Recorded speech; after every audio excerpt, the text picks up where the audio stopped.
자, 74페이지부터 이제 뭐가 나오죠? 고소가 나오죠. 중요하겠죠. 일단 의의는 범죄 피해자 또는 일정한 관계 있는 자가 하는 게 뭐예요? 고소예요.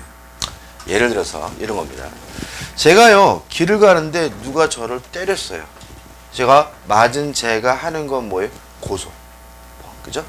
근데 지나가는 행인이 제가 두드려 맞는 거를 보고 안타까워서 경찰서에다가 하는 건 뭐예요? 고발. 자주 아시겠어요? 그죠? 다시 말하면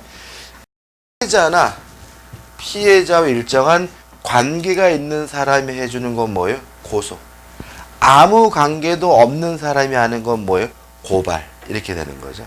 예를 들어 가지고 아까 국고박 말씀드렸는데 국고박이 뭐죠? 박병호를 어떻게 명예훼손했어요. 그죠? 그래서 박병호가 하는 건 뭐가 돼요? 고소가 되겠죠. 피해자니까. 근데 제가 그걸 보면 너무나 안타까워 가지고 제가 했어요. 그럼 뭐가 돼요? 고발이 되는 거죠. 차이점 아시겠죠? 그죠? 의고. 1번 수사기관에 대한 신고 해가지고 나와 있는데 우리가 교재를 보시면은 의사표시라는 말이 나와요. 근데 의사표시라는 말은 뭐냐면 의사를 밖으로 표시한다는 말이거든요. 근데 이 의사를 다른 말로 하면 원하는 바 바라는 바예요. 그래서 원하는 바 바라는 바를 밖으로 표시하는 것이 뭐예요? 의사표시거든요. 자, 이 말을 왜 드리냐면 이거 하기 전에 연습해 볼까요? 자, 이렇게 얘기했어요. 참 이쁘시네요. 의사표시인가요? 아니에요. 그죠? 저와 커피 한잔 하실래요? 의사표시입니다. 그죠? 제가 뭘 원해요? 커피. 그죠? 집이 참 멋있습니다. 의사표시? 아니죠. 그죠? 그 집을 저에게 파시겠습니까? 이건 뭐죠? 의사표시죠? 구별할 수 있죠. 그죠? 자, 그럼 이런 얘기입니다. 제가요, 경찰서에다가 그놈이 나를 때렸으니까 처벌해 주십시오. 이건 의사표시죠. 이건 뭐예요? 고소. 단순히 제가 두드러 맞았다는 사실을 알려주는 건 이건 뭐예요? 신고. 차이점 아시겠죠? 그죠? 다시 말하면 고소는 의사표시이기 때문에 뭐가 들어가 있어야 돼요? 처벌을 원한다는 게 들어가 있어야 돼요. 단순히 범죄 사실을 알려주는 뭐는요? 신고는 뭐가 아니에요? 고소가 아닌 거예요. 그래서 만약에 처벌을 원한다는 것이 없이 단순한 범죄 사실을 고지하는 신고란 경우에는 아직 뭘 안 한 거예요? 고소를 안 한 거예요. 그죠? 그래서 교재 좌측에 보시면 밑에서부터 두 번째 보시면 세 번째 줄 보시면 네 번째 줄부터 볼까요? 네 번째. 법원에서 하여 간통이라 나왔는데 볼게요. 간통 사실을 적시하고 피고인을 엄벌에 처하는 내용의 진술을 제출하거나 증인으로서 증언하면서 판사의 친문에 대해 피고인의 처벌을 바란다는 취지를 하였다 하더라도 이거는 뭐죠? 정상적인 뭐가 아니에요? 고소로 볼 수는 없다. 이런 말이 나와 있는데 자, 이게 이런 말입니다.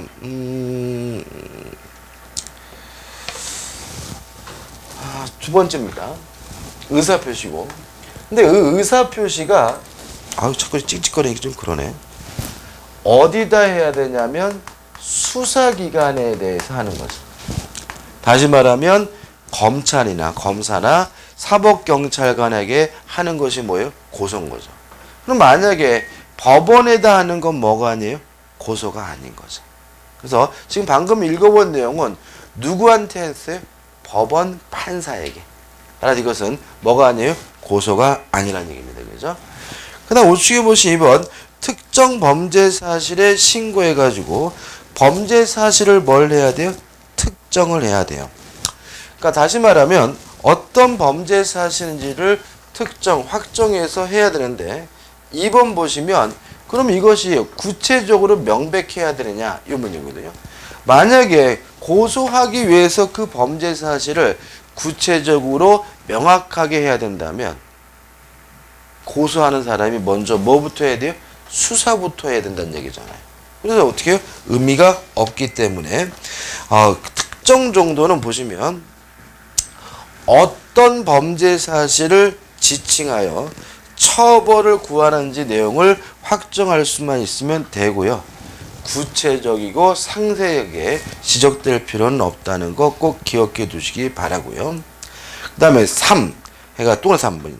다만 상대적 친고죄에 있어서는 신분관계에 있는 범인의 지정을 요한다고 해야 한다. 이렇게 나와 있거든요. 상대적 친고죄가 뭐냐면요. 이런 얘기입니다.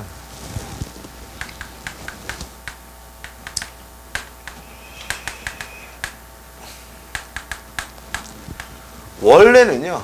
원칙은 친고죄가 아니에요. 다시 말하면 고소가 없더라도 뭐 할 수 있어요? 처벌할 수가 있는데 예외적으로 일정한 신분관계가 있는 경우에는 고소가 존재해야지만 처벌할 수 있는 것을 우리가 상대적 친고죄라고 하고요. 우리 형법에서는 이런 겁니다. 예를 들어 가지고 사기를 쳤어요. 사기를 쳤어요.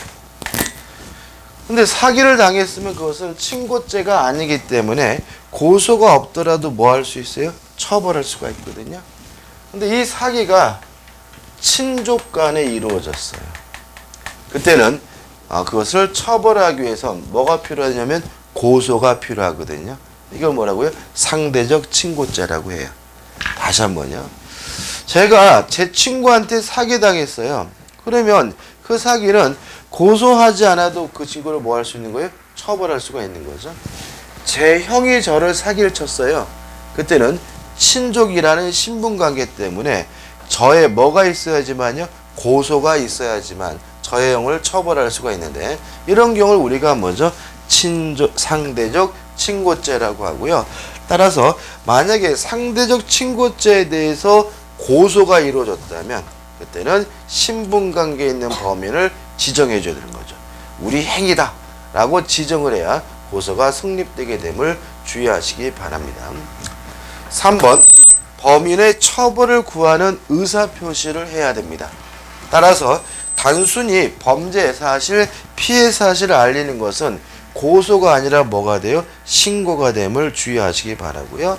4번 고소 능력이 있어야 됩니다. 만약에 고소 능력이 없다면 그 사람은 고소가 의미가 없는 거죠.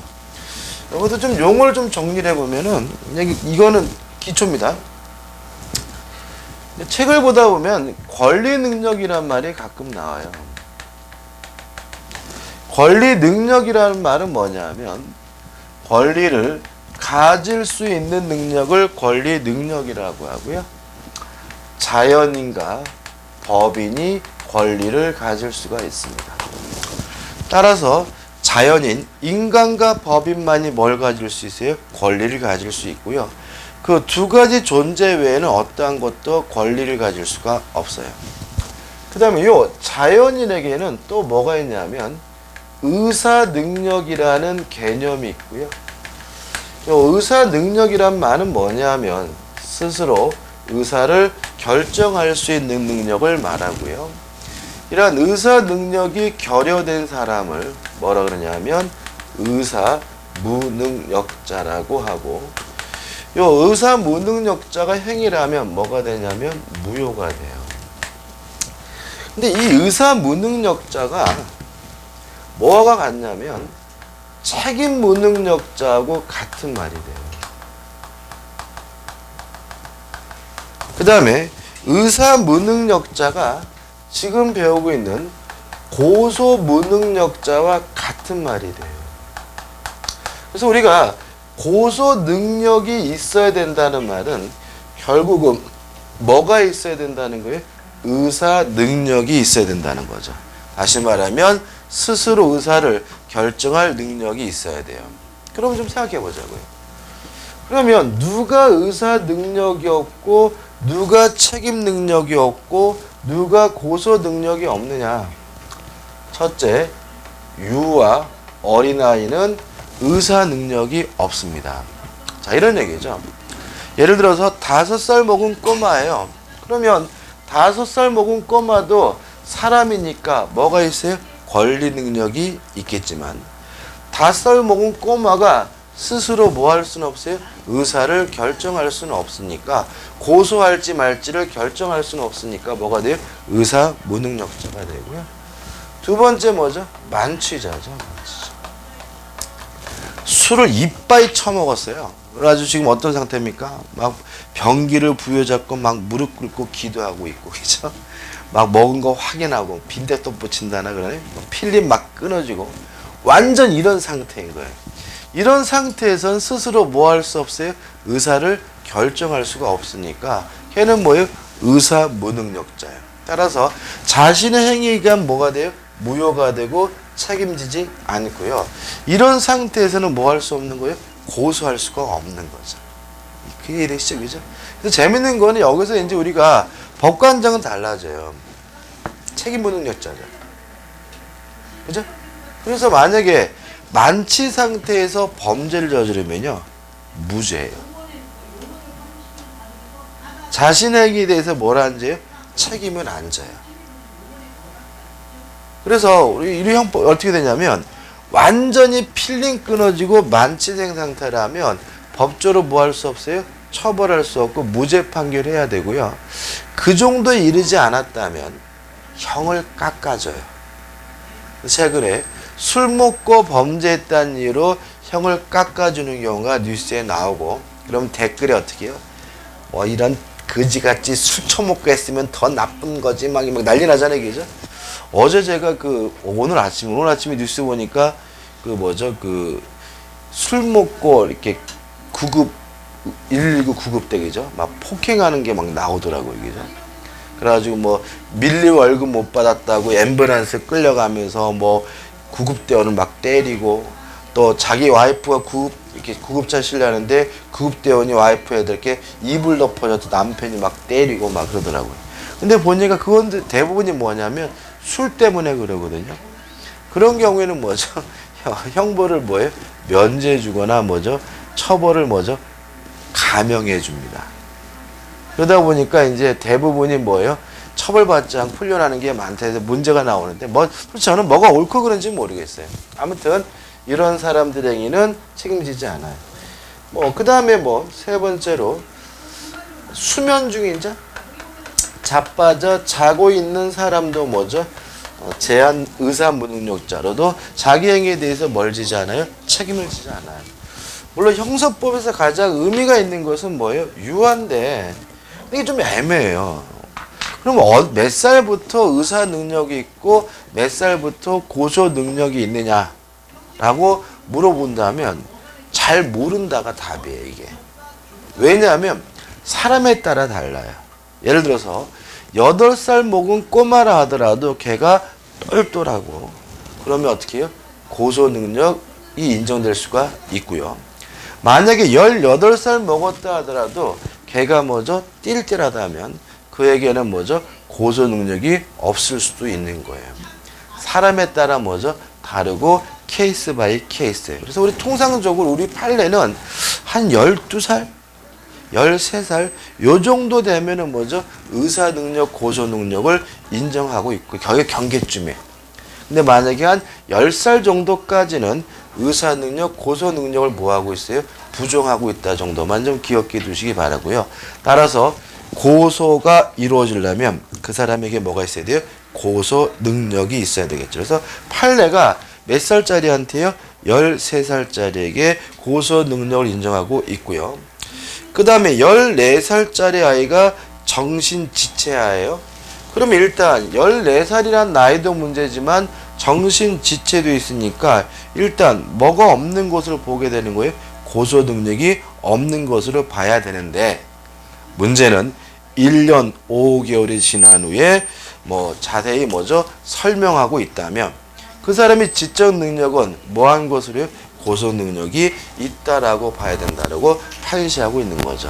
이렇게 달라지게 되는 것은 뭐예요? 케이스 바이 케이스.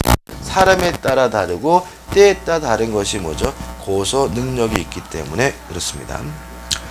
그 다음 넘겨보시면 이제 판례가 나와요. 판례가 나오는데 특별한 건 없습니다. 일단 첫 번째 판례는 당연한 거니까 한번 읽어보시면 될 것 같고요. 두 번째 판례는 안 보셔도 되고 세 번째 판례는 좀 신경 써야 되는 판례인데 이건 제가 좀 이따가 고소 기간할 때 설명드릴 거고요. 그 다음에 마지막 판례는 뭐 의미가 없습니다. 우측에 보시면 이제 고소와 고발의 구별이 나오는데 자 보세요. 고소의 주체 누굽니까? 피해자 또는 대리인. 고발의 주체는 뭐라고요? 고소권자에 의해 재산자. 다시 말하면 피해자나 그의 대리인이 하는 것은 뭐예요? 고소. 아무 상관이 없는 사람이 하는 것은 뭐예요? 고발. 그렇죠? 행사의 의무성 둘 다 의무는 없습니다. 고소할 의무도 없고 고발할 의무가 없는 것이 뭐예요? 원칙인데 고발의 경우에는 공무원 등에게 의무를 부과하는 경우가 있고요. 기간에 제한해 가지고 꼭 기억해 두세요. 친고죄는 범인을 안 날로부터 몇 개월이요? 6개월입니다. 다시 말하면 언제부터 6개월만 동안 고소할 수 있어요? 범죄를 안 날로부터 6개월 동안만 고소할 수가 있는 거죠. 그래서 최근에 성범죄들을 친고죄에서 다 일반 범죄로 바꿨죠. 그죠? 그죠? 다시 말하면 강간이다, 뭐 강제추행이다 이런 것들은 다 뭐였어요? 친고죄였거든요. 근데 그걸 어떻게 다 폐지를 해버렸어요. 왜 그러냐면 이게 안날로부터 유효라는 게 너무 짧다 보니까 범죄를 저지른 놈 입장에서는 몇 개월만 버티면요? 6개월만 버티면 뭐죠? 처벌을 면한다는 이상한 일이 생기는 거죠. 그래서 성범죄를 다 친고죄에서 빼게 된 이유 중에 하나가 된다는 거 기억해 두시기 바라고요. 그 다음에 고발은 뭐예요? 무제한이야. 아무 기간의 제한이 없고요. 그 다음에 취소의 제한인데 자 이런 문제입니다. 고발은요 제한이 없어요. 왜 그러냐면 고발은 아무나 하는 것이고 굳이 고발이 있어야지만 처벌할 수 있는 것은 아니잖아요. 그죠? 근데 문제는 친고죄의 경우에는 뭐가 있어야지만 처벌할 수 있어요?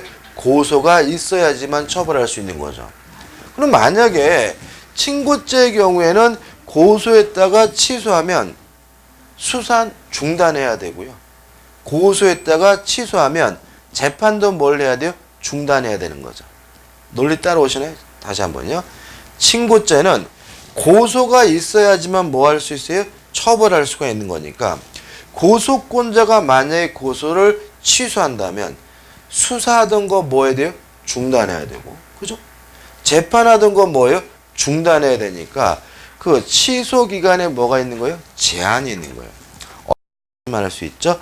제1심 판결 선고 전까지만 고소를 취소할 수 있다는 거 꼭 기억해 두시길. 두 가지 기억해 드리는 것이니까요. 그죠? 몇 개월이요? 안날로부터 6개월. 언제까지 취소할 수 있습니까? 제1심 판결 선고 전까지만 뭐 할 수 있어요? 취소할 수 있어요. 그 다음에 취소 후 재고소 재고발인데 일단 고발은 제한이 없어요. 그죠? 아무나 하는 거니까. 그죠? 근데 친고죄의 경우에는 제한이 있겠죠. 그죠? 이놈이 고소해가지고 뭐 했어요? 수사했어요? 공소가 제기가 됐어요? 근데 이놈이 뭐예요? 취소하는 바람에 재판을 뭐죠? 중단했어요? 근데 이놈 또 며칠 했다가 어떻게 다시 고소할래요? 그럼 완전히 뭐 이거 뭐 애들 장난하는 것 같잖아요. 그죠? 다시 말하면 친고죄의 경우에는 원칙적으로 고소가 취소된 후에는 다시 재고소하지 못합니다. 그 다음에 효력 범위해 가지고 고소 불가분의 원칙이 적용된다. 그 다음에 고발의 경우에는 객관적 불가분의 원칙은 적용이 되지만 주관적 불가분의 원칙이 적용되지 않는다는 말이 나와 있고요. 이 불가분의 원칙이 뭔지는 좀 이따 볼 겁니다. 그 다음에 이 고소의 절차에서 누가 고소를 할 수 있느냐 고소권자가 나오고 있는데 왜 이쪽만 가면 소리가 나죠? 1번 피해자가 생존하고 있는 경우에는 1. 누가 고소합니까? 범죄로 인한 피해자가 뭐죠? 고소하게 됩니다. 일단 A번은 뭐 당연한 얘기인데 B번을 좀 생각해 보시면 좋겠어요. 자, 고소권을 양도할 수 있을까요? 고소권을 뭐 할 수는 없어요? 양도할 수는 없겠죠. 그죠? 근데 이제 문제는 뭐냐면 예를 들어 가지고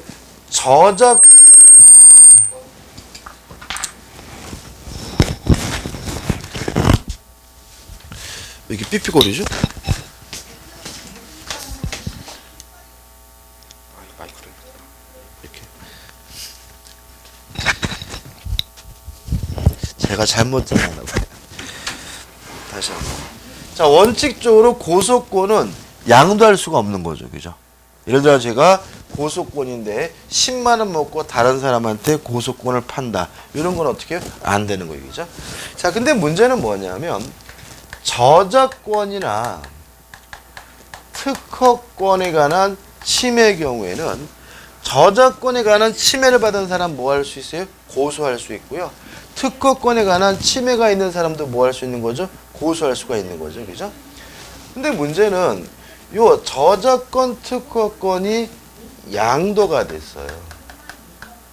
그러면 그 저작권 특허권을 양수한 양수인도 뭐 하는 것이 가능할까요? 고소하는 것이 가능하겠죠. 무슨 아시겠죠? 그죠? 다시 말하면 고소권 자체가 뭐 될 수는 없어요? 양수될 수는 없지만 저작권이나 특허권이 양도가 된다면 누구도요? 그 저작권 특허권을 양수한 사람은 당연히 뭐 할 수 있겠습니까? 고소할 수가 있겠죠. 그래서 핵심 판례 보시면 상표권을 이전받은 승계인은 그 이전 등록 이전에 발생한 침해에 대하여도 상표권의 성질상 그 권리의 주체로서 피해자의 지위를 승계한다는 말은 요 상표권 등을 양수한 사람도 뭐 할 수 있다는 얘기예요? 고소하는 것이 가능하겠다는 거죠. 그죠? 그래서 저작권이다, 특허권이다, 상표권이라는 권리 자체가 양도된 경우에는 그것을 승계한 사람도 고소할 수 있음을 주의하시기 바랍니다. 그 다음에 이제 C번인데 고소권이 상속되지는 않아요. 그죠? 양도할 수도 없고 뭐 할 수도 없어요? 상속될 수가 없는 거죠. 자, 이런 문제입니다. 아버지가 고소를 했어요. 고소하시고 돌아가셨을 때 아들, 상속받은 아들이 그 고소를 취소할 수 있느냐? 없다. 왜냐하면 고소권이 뭐 되지 않아요? 상속되지 않으니까요. 따라서 고소권자로서의 지위가 상속되지 않으니까 당연히 상속인도 뭐 할 수 없어요? 취소할 수 없다는 거 주의하시기 바랍니다. 그 다음 2번 피해자 아닌 고소권자가 나오죠. A번 피해자의 법정 대리인이 나와요. 이걸 좀 설명드려야 되겠네요. 이거 용어예요. 아까 제가 권리 능력, 의사 능력, 책임 무능력, 고소 능력 설명드렸죠, 그죠? 또 하나 뭘 설명드려야 되냐면 제한 능력자라는 개념을 좀 설명드릴게요. 제한 능력자라고도 하고요. 보통 교재 보면 이 사람을 행위 무능력자라고도 표현하고 있어요. 원래는 다른 개념입니다. 그러니까 과거에는 행위 무능력자라고 그랬는데 지금은 법을 개정해 가지고 제한 능력자라고 있어요. 이 제한 능력자는 세 가지가 있어요. 첫째, 미성년자는 제한 능력자입니다. 미성년자는 몇 살이죠? 만 19세 미만이죠. 그래서 우린 만 18세까지 뭐예요? 미성년자고 19살부터 뭐예요? 성년자 얘기죠. 최근에 민법 개정해가지고 한 달에 어떻게 해요? 깎았어요. 그죠? 저는 개인적으로 더 깎아야 돼. 그죠? 몇 살까지요? 16살까지. 왜 그러냐면 우리가 만 나이를 계산할 때는 생일 안 지냈으면 2살 깎자. 그죠? 그럼 예를 들어 지금 1월 달이니까 우리나라 나이로 20살 된 애들도 다 뭐예요? 미성년자잖아요. 그죠? 그죠? 그러면 고등학교만 졸업해도 뭐예요? 성년자라 그래서 어떻게 해요? 술도 먹고 막 이러는데 법은 뭐예요? 생일 지날 때까지는 뭐가 아니에요? 성년자가 아니라 미성년자죠. 그죠? 그럼 예를 들어 가지고 한 9월 달쯤 6월 달쯤 되면 친구들의 반은 성년자, 친구들의 반은 뭐죠? 미성년자. 이렇게 돼 버리니까 이게 뭐죠? 혼란이 뭐죠? 대단히 많습니다. 그래서 저는 개인적으로 16살까지 깎았으면 좋겠는데 19살부터 뭐죠? 성년자예요. 그 다음에 두 번째, 이런 말도 나와요. 피한정후견인이라는 사람도 있어요.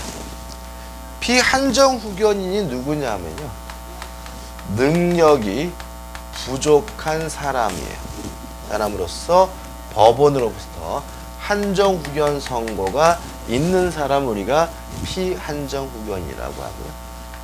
세 번째, 피성년후견인이라는 것도 있어요. 피성년후견인은 누구냐면요, 능력이 결여된 사람이에요. 능력이 아예 뭐죠? 결여된 사람으로서 법원에 성년후견 개시 선고를 받은 사람이 피성년후견이고요. 이런 사람들은 법정 대리인의 동의 없이는 법률 행위를 못해요. 만약에 법정 대리인의 동의를 받지 않고 행위를 했다면 그 행위는 뭐 할 수 있냐면 취소가 가능해요. 최근에 그 뭐가 있냐면은 롯데그룹 아시죠? 롯데그룹이 지금 큰아들하고 작은아들하고 지금 경영권 분쟁 중이잖아요, 그죠? 그래서 이번에 그 롯데그룹 회장인 작은아들이 자기 아버지를 성년 후견 개시해달라고 소송을 제기했어요. 신교코 회장을. 무슨 말이에요? 신교코 회장, 그 양반이 뭐죠? 능력이 뭐죠? 결여됐다는 거죠. 그러니까 아버지가 연세가 많아가지고 지금 어떻게 해요? 판단 능력이 완전히 뭐죠? 결여된 상태니까 법원에다가 성년 후견 개시 선고해달라고 뭐죠? 소송을 제기했고요. 만약에 그 소송이 받아들여서 신교코 회장에 대해서 여기에 내려지게 되면 이제 그 사람이 뭘 하더라도 다 뭐 할 수 있어요? 취소할 수가 있으니까. 그럼 결국 누가요? 둘째 아들이 경영권을 확보하겠죠. 그래서 결국은 지금 요새는 롯데그룹의 경영권이 큰아들로 가느냐 둘째 아들로 가느냐 문제는 요 성년후견 개시 선고가 어떻게 결론이 나에 따라서 지금 갈라질 판이고요. 그 다음에 이제 법정 대리인을 설명드리려고 하는데, 미성년자의 법정 대리는 어머니, 아버지와 같은 친권자예요. 근데 어머니, 아버지가 없을 수가 있죠. 그러면 누가 법정 대리인이 되냐면 후견인이 법정 대리인이 돼요. 그 다음에 피한정후견인이나 피성년후견인은 다 뭐예요? 미성년자가 아니라 성년자를 전제로 하기 때문에 친권자가 법정 대리인이 아니라 누가요? 후견인이 법정 대리인인 거예요. 그러면 우리가 법을 볼 때 법정 대리인이라고 한다면 누굴 떠오르시면 돼요? 친권자와 후견인을 떠올리면 되겠죠. 그럼 보자고요. A, 피해자의 법정 대리인 해가지고 A, 피해자가 무능력자인 경우, 피해자가 뭐예요? 제한 능력자인 경우, 피해자를 보호하고 고소권의 정당한 행사를 위하여 피해자 누구요? 친권자, 후견인 등 법정 대리는 독립하여 고소할 수 있도록 하고 있는 거죠. 이해되시죠? 그죠? 다시 말하면 아이가 미성년자가 모욕을 당했어요. 그러면 모욕죄를 처벌해달라고 뭘 할 수 있어요? 고소를 할 수 있는데 피해자인 그 아들도 직접 할 수가 있는데 얘는 뭐예요? 미성년자이기 때문에 어렵겠죠? 그럼 누가요? 친권자나 후견인 같은 법정 대리인도 독자적으로 고소할 수 있는 고소권을 뭐하고 있어요? 인정하고 있다는 거 기억해 두시기 바랍니다. 자, 그럼 문제가 있어요. 하단에 보시면 박스인데 이러한 법정 대리인의 고소권이 고유권이냐 아니면 독립한 대리권이냐, 이게 문제가 되는 거죠. 자, 이런 얘기입니다. 지금 갑이라는 미성년자가 모욕을 당했어요. 그래서 지금 을이라는 친권자 법정 대리인이 요 모욕죄를 이유로 고소하려고 하는데, 요 법정 대리인의 고소권이 을의 독자적인 권리냐 아니면 갑이 가지고 있는 권리를 대리해서 행사하는 거냐, 요 문제가 뭐죠? 고유권설 독립 뭐죠? 대리권설로 봐요. 근데 우리 판례는 뭐가 되어 있어요? 고유권설이라고 했죠, 그죠? 자, 그럼 이런 얘기입니다. 피해자인 가백에도 뭐가 있어요? 고소권이 있고, 법정 대리인에게도 뭐가 있다는 얘기예요? 고소권이 독자적으로 있다는 거예요. 따라서 친권자인 을이 수사기관에 이 모욕죄를 고소하는 것은 자신의 권리로서 뭐 하는 거예요? 고소하는 것이지, 갑의 권리를 뭐 하는 것은 아니에요? 대리하는 것은 아니라는 거죠. 이해되시죠? 그죠? 따라서 고유권설 보시면 판례가 어떻게 해요? 어쩌고저쩌고 해가지고 요 고소기간이 경과됐는지 안 됐는지도 누굴 가지고 따지는 거예요? 법정 대리인 요 사람을 가지고 따지게 된다는 거죠. 자, 고소는 범죄를 안 날로부터 몇 개월 동안요? 6개월이잖아요. 그죠? 그죠? 근데 요 을의 권리도 뭐예요? 독립된 권리니까 누굴 기준으로 해서요? 을을 기준으로 해가지고 안날로부터 6개월을 계산해야 된다고 판단하고 있으니까 꼭 기억해 두시기 바랍니다. 그 다음 5층에 비번해가지고 피해자의 법정 대리인 해가지고 피해자의 뭐 친족이 나와요. 자, 이런 건 어떤 문제냐면 가해자가요, 범죄자가 법정 대리인일 수가 있어요. 그죠? 그러면 법정 대리인이 가해자인 경우에는 누가 또 고소를 해줘야 되느냐? 그때는 뭐예요? 친족이 하는 거죠. 친족. 예를 들어가지고 새어머니가 가해자예요. 새어머니가 고소할 일이 없잖아요. 그럼 어떻게 해요? 고모나 이모가 뭐 해줄 수 있어요? 고소해 줄 수가 있는 거죠.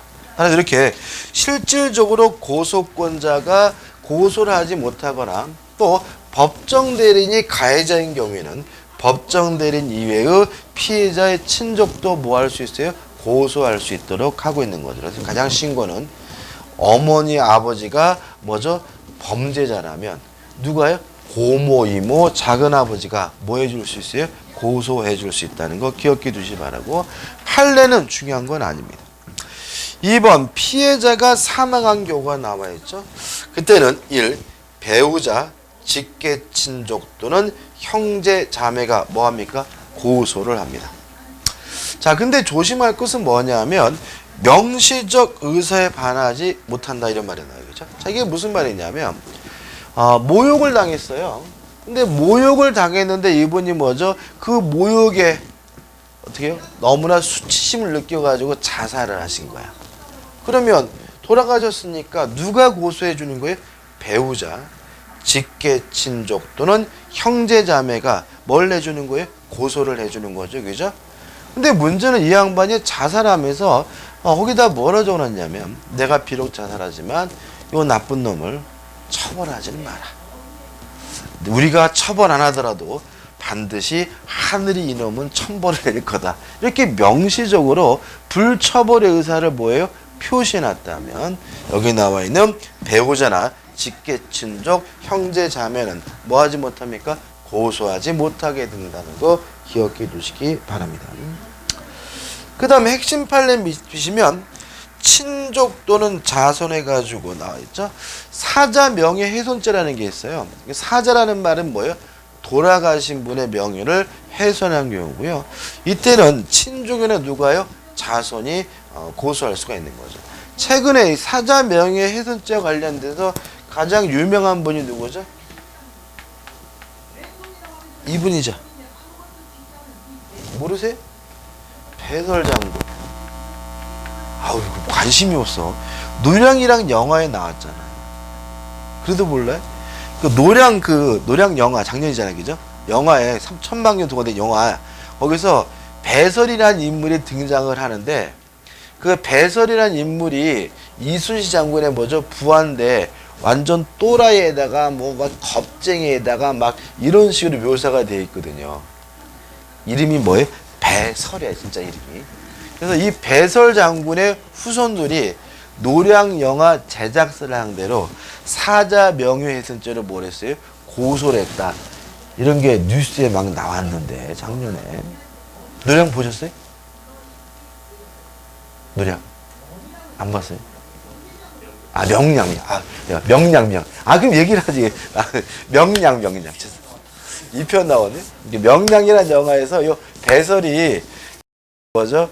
이 양반이 뭐가 문제가 있다 막 이렇게 나왔잖아요, 그죠? 저도 영화를 안 봤어요. 근데 배설이라는 이분이 좀 특이하신 분이잖아요, 그죠? 아무튼 그래가지고 그 후손들이 뭐예요? 사자 명예훼손죄로 뭐죠? 고소를 하는 거죠. 다시 말하면 사자 명예훼손죄도 친고죄인데 누가 고소합니까? 친족 또는 누가요? 자손이 고소하는 거죠. 그래서 나왔고 제가 틀렸구나. 노량이 아니라 뭐죠? 명량이죠. 3번 지정고소권자 해가지고 나와 있는데 특별한 것은 아닙니다. 한번 보시기 바라고 넘겨보시면 고소의 방법이 나와요. 일단 고소장 제출하죠. 문서라는 것이 뭐죠? 일반적이지만 꼭 문서로 해야 되는 것은 아니고요. 구술, 말로 해도 상관은 없어요. 다시 말하면 고소의 방법은 고소장을 제출한다. 문서로 해도 상관이 없고요. 또는 구술, 말로 해도 상관이 없는데 만약에 그 말로 고소하게 되면 그때는 사법경찰관리는 뭘 작성해야 되냐면 조서를 작성해야 합니다. 이해되시죠? 그죠? 그래서 이래가지고 고소하고 싶어요. 그래서 경찰서에 가가지고 고소하려면 어떡합니까? 민원봉사실 와서 고소장을 갖다가 어떻게 해요? 제가 써도 고소하는 경우도 있고 담당 형사 좀 불러주십시오 해가지고 어떻게 해요? 앞에서 말로 그 나쁜 놈 꼭 처벌 좀 해주시오. 어떻게 해요? 구술로 할 수가 있는데 만약에 구술로 고소하는 경우에는 뭘 작성해 줘야 돼요? 조서를 작성해 줘야 된다는 거죠. 따라서 문자로는 고소가 안 되는 거예요. 그죠? 문자. 왜? 초서가 작성이 안 됐습니다. 팩스로 어떻게 해요? 고소가 안 되는 거예요. 이메일로도 뭐가 안 돼요? 고소가 안 되는 거예요. 이게 뭐예요? 원칙이에요. 물론 문자나 카톡이나 팩스나 이메일로 보냈는데 그거를 근거로 해서 뭐가 작성됐다면요? 조서가 작성됐다면 고소가 가능할 수는 있겠지만 원칙적으로 어떻게 해요? 허용되지 않는다는 거 꼭 기억해 두시기 바라고요. 그 다음 2번 고소 또는 그 취소는 대리인으로 이렇게 나와있죠, 그죠? 근데 여러분 책을 보실 때 조심할 것은 친권자나 후견인과 같은 법정 대리인은 꼭 앞에다가 뭐예요? 법정이란 말을 써줘요. 그죠? 근데 이렇게 밑도 끝도 없이 그냥 대리인이 나오면 이건 친권자 후견인을 말하는 것이 아니라 정확하게 말하면 임의 대리인을 말하는데요. 임의 대리인 말이 헷갈리면 앞으로 여러분들 그냥 대리인이라고 나오면 변호사로 바꿔서 이해하시면 돼요. 변호사. 그렇죠?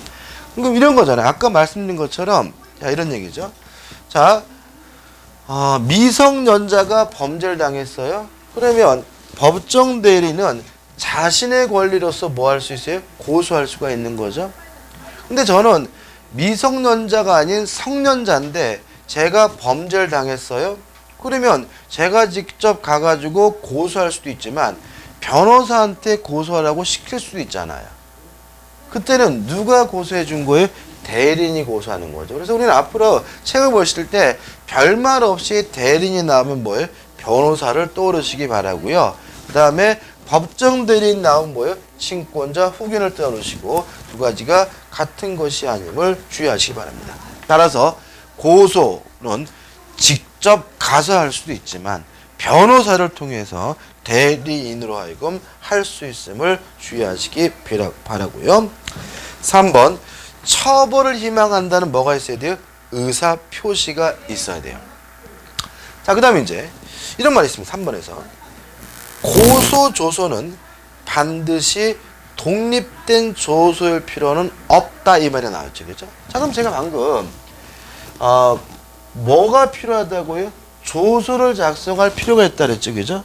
근데 이 조서가 꼭 독립된 조서일 필요는 없고 다른 서류의 일부라도 상관이 없다는 거예요. 내용을 보시면 이제 뭐가 나오고 있어요?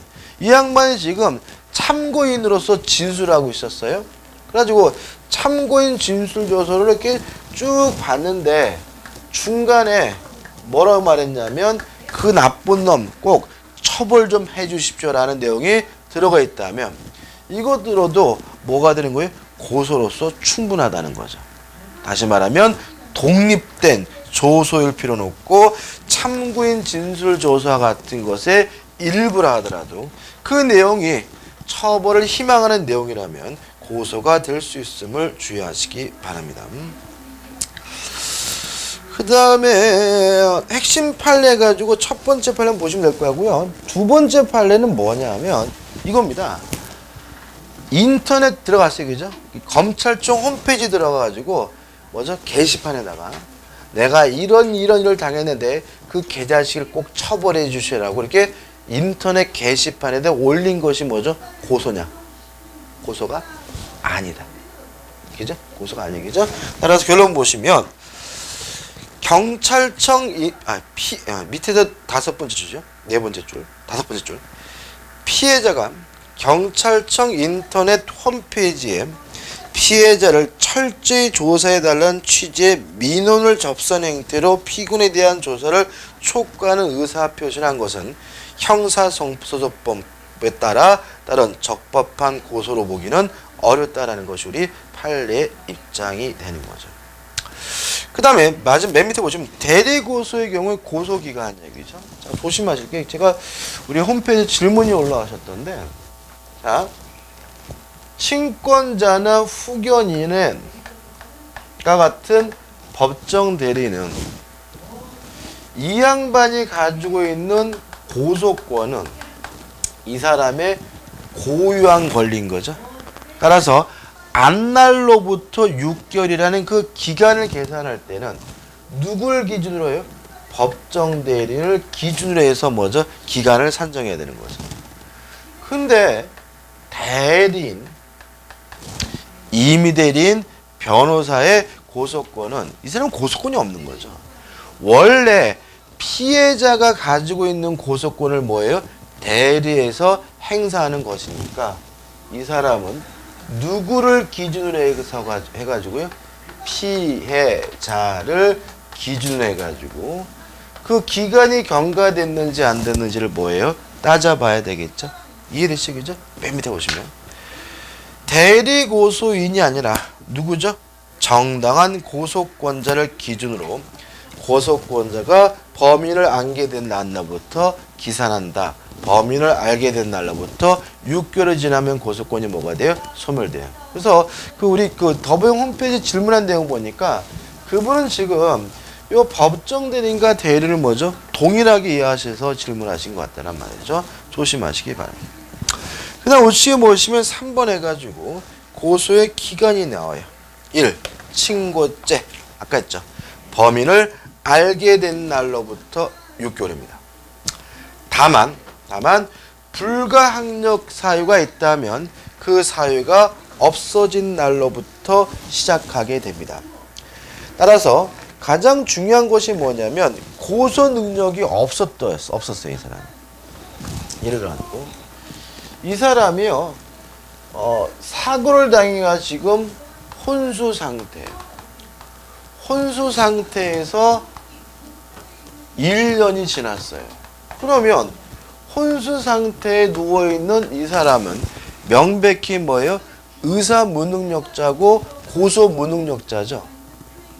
그러면 요 1년 누워있는 기간 동안 고소 기간이 지나가 버린다면 뭐죠? 이것도 문제가 있는 거잖아요. 따라서 이 사람이 깨어난 때부터 요때부터 몇 개월이요? 6개월이라고 고소기간을 인정하게 되는 거죠. 그래서 고소 능력이 없었던 기간 동안은 고소기간이 시작되지 않음을 주의하시기 바라고요. 그 다음 불가항력에 해당하지 않는다는 건 특별한 것은 아닙니다. 그 다음에 2번 범인을 알게 된 날로부터 6개월인데 요 범인이 알게 된 범인을 알았다는 말이 누구냐? 정확하게 이름, 주민등록번호, 주소 이런 걸 알아야 되는 건 아니겠죠. 그죠? 대충 그 사람이 누구인지 특정할 수 있는 정도만 알면 되고요. 그 다음에 3번 보시고 4번은 의미가 없고 그 다음에 5번 고소할 수 있는 자가 여러 명의 경우에는 한 사람이 기간이 지나더라도 다른 사람의 고소권은 소멸되지 않는다는 거 주의하시면 되겠죠. 그 다음 넘겨보시면은 판례들이 나와요. 판례들이 나오는데 일단 첫 번째 판례는 큰 의미가 없고 두 번째 판례를 좀 볼까요? 자, 이건 어떤 문제냐면요. 이런 문제입니다. 지금 언제부터 6개월 동안 고소할 수 있는 거예요? 범인을 알게 된 날로부터 뭐죠? 6개월이잖아요. 그죠? 근데 문제는 보통 이렇게 되죠. 범죄가 있었고요. 범죄 있었고. 그러고 나서 나중에 범인이 누구인지를 알게 되는 거잖아요. 요때부터 몇 개월이에요? 6개월이라는 거잖아요. 그죠?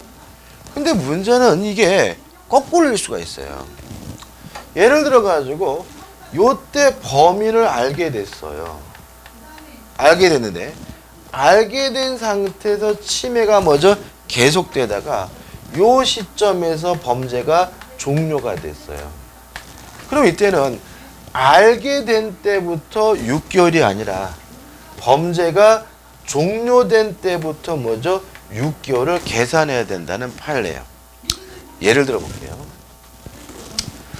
저작권을 이루어야 줄게요. 제가요, 저작권을 가지고 있겠죠? 이거 뭐죠? 형사소송법 교재이죠? 뭐, 그럴 일은 없겠지만, 누가 제 형사소송법 교재를 똑같이 카피해가지고 책을 냈어요. 그죠? 그래서 예를 들어 그 사람을 개똥이라고 할게요. 그래서 개똥이가 요 책을 냈다는 사실을 요 시점에서 어떻게 해요? 알게 됐어요. 알았지만 제가 그걸 돈 받고 팔겠다고 신경을 안 썼는데 이 그지 같은 님이 교보문고니 영품문고님 막 그런 데다가 그 책을 뭐 하고 있는 거예요? 팔고 있는 거죠. 그래서 제가 놀래가지고 팔지 말아라고 했더니 요 시점에서 뭐죠? 판매가 중단이 됐어요. 그러면 요때가 아니라 요때부터 몇 개월이요? 6개월을 기산점으로 삼게 됨을 주의하시기 바랍니다. 자, 읽어볼게요. 두 번째 판례. 형사소송법 제230조 제1항에서 말하는 범인을 알게 된 날이란 범죄 행위가 종료된 후 범인을 알게 된 날을 가리키는 것으로서, 다시 말하면 일반적으로 먼저 범죄가 있었고 나중에 범인을 알게 되는 것을 지칭하는 것이죠. 고소권자가 범죄 행위가 계속된 도중에 범죄를 알았다 하여도 그날부터 곧바로 위 조항에서 정한 친고죄 고소기간 진행된다고 볼 수는 없고, 이러한 고소기간은 범죄 행위가 언제게요? 종료된 때부터 계산하여야 하며, 동종행위 반복이 당연히 예상되는 영업범 등 포괄일죄의 경우에는 최후의 범죄 행위가 종료된 때에 전체 범죄 행위가 먼저 종료된 것으로 보아야 한다는 거죠. 따라서 이 영업범이지만 저작권을 보면은 알게 된 때가 아니라 판매를 뭐죠? 중단한 때부터 몇 개월이요? 6개월이라는 기간이 계산된다는 거 잊지 마시기 바랍니다. 그 다음에 세 번째 판례, 네 번째 판례 큰 의미는 없고요. 마지막 판례는 뭐냐면은 아까도 말씀드렸다시피 사기죄, 원래는 정확히 말하면 강도죄와 손괴죄를 제외한 나머지 재산 범죄는 원칙적으로 친고죄가 아니지만 친족 간의 행위가 이뤘다면 고소가 필요한 상대적 친고죄였잖아요. 그러면 이 사돈도 친족으로 봐야 되느냐 문제. 사돈은 친족이 아니에요. 사돈은 이게 원래는 인척이라고 해서 친족으로 넣습니다. 과거에는. 근데 지금 친족으로 넣지 않아. 민법을 개정했어요. 또 조심할 게 뭐냐면요. 새어머니 친족인가요? 새아버지 친족인가요? 과거에는 그것도 친족이었어요. 새어머니, 새아버지도 뭐였어요? 친족이었는데 지금은 친족이 아니에요. 그래서 새어머니는 나의 어머니가 아니라 내 아버지의 배우자인 거예요. 나하고는 상관이 없는 사람이에요. 새 아버지도 뭐예요? 내 어머니의 배우자인 것이지 나하고는 뭐죠? 상관이 없어요. 그래서 이 새어머니, 새아버지가 뭐예요? 친족 세계에서도 벗어났다는 거 기억해 두시기 바라고, 아무튼 사돈이니까 친족 상도가 적용되지 않겠죠.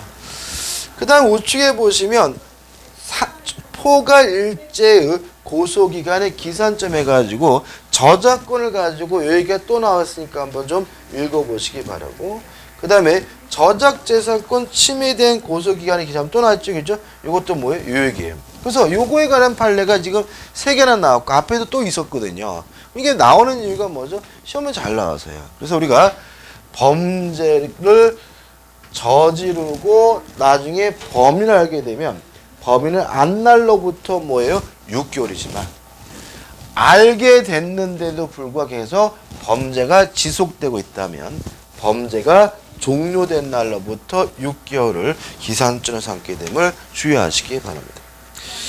2번 피친고죄 무슨 말이죠? 고소가 없더라도 처벌할 수 있는 일반적 범죄를 말하고요. 그런 경우에는 고소기간에 제한이 없음을 주의하시기 바라고, 그 다음에 4번 고소에 제한해가지고 직계존속에 대한 고소 제한해가지고 자기 또는 배우자의 직계존속은 고소하지 못하도록 규정하고 있습니다. 다시 말하면 어머니 아버지 뭐 하지 못해요? 고소하지 못해요.